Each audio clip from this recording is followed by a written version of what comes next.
Hello friends, today our topic is Ames test. Ames test is a biological assay to assess the mutagenic potential of chemical compounds. It utilizes bacteria to test whether a given chemical can cause mutation in the DNA of the test organism. The test was developed by Bruce N. Ames in 1970s to determine if a chemical is a mutagen. It is used to determine the mutagenic activity of chemicals by observing whether they can cause mutation in sample bacteria. Ames test uses several strains of bacteria like Salmonella, E. coli that carry a particular mutation. Point mutations are made in the Salmonella typhimurium bacteria incapable of producing the corresponding amino acid. These mutants result in the organism that cannot grow unless histidine is supplied. But culturing his Salmonella is in a media containing certain chemicals causes mutation in histidine encoding gene such that they regain the ability to synthesize histidine. When a mutagenic event occurs, base substitutions or frame sit mutations within the gene can cause a reversion to amino acid prototrophy.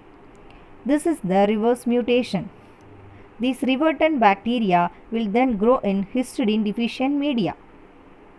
A sample's mutagenic potential is assessed by exposing amino acids requiring organism to varying concentration of chemical and selection for the reversion event. Media lacking the specific amino acids are used for this selection, which allow only those cells that have undergone the reversion to histidine prototrophy to survive for their growth.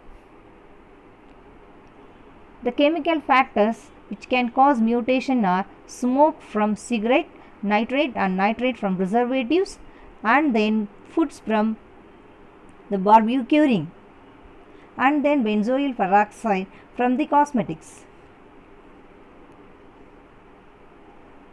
This is the method of Ames test. First, we have to isolate an axotrophic strains of Salmonella typhimurium for histidine strain and prepare a test suspension of histidine negative strain of Salmonella typhimurium, a plain buffer with test chemical. The small amount of histidine is required for the growth of the bacteria. Also prepare a control suspension of histidine negative strain of Salmonella typhimurium but without test chemical. Incubate the suspension at 37 degrees centigrade for 20 minutes. Prepare 2 agar plate and spread the suspension on agar plate. Incubate the plate at 37 degrees centigrade for 48 hours. After 48 hours, count the number of colonies in each plate. The mutagenicity of chemical is proportional to number of colonies observed. If there is a large number of colonies on the test plate in comparison to control, such chemicals are said to be mutagens. Very few numbers of colonies can be seen on control plate. This may be due to spontaneous point mutation on histidine encoding gene. It is used to identify the revert mutation which are present in strains. Ames test is used to detect the mutagenicity of environmental samples such as drugs, dyes, reagents, cosmetics, wastewater, pesticide and other substances which are easily solubilized in a liquid suspension. Thank you.